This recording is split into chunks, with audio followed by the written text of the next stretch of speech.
आगे बढ़ लेते हैं। अब आपको बताया जब फरीदाबाद के टाउन पार्क घूमने गए बच्चों ने अपने अभिभावकों को देखकर बड़ा झूठ बोल दिया कि उनका अपहरण किया गया था। उन्होंने तुरंत पुलिस को इसकी सूचना दी।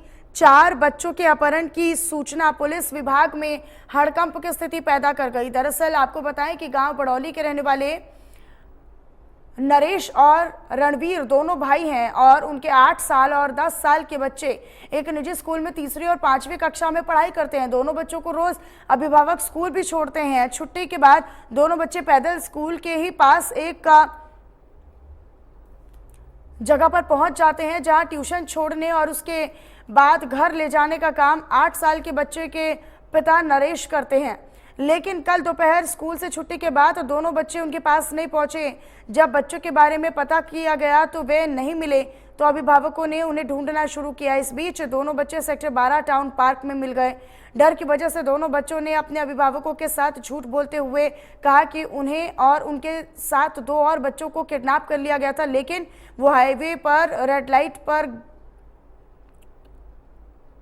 गाड़ी रुकने पर वैन से कूदकर भाग गए। पुलिस ने दोनों बच्चों से पूछताछ की तो उनके द्वारा बताई गई अपहरण की कहानी गले नहीं उतरी। जब उन्हें समझाकर पूछा गया तो मामला झूठा पाया।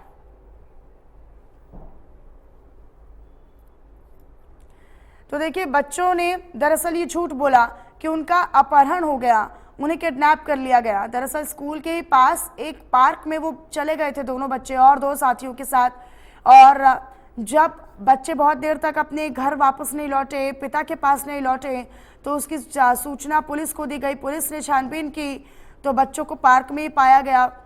अब बच्चों ने डर के चलते झूठी कहानी गढ़ी।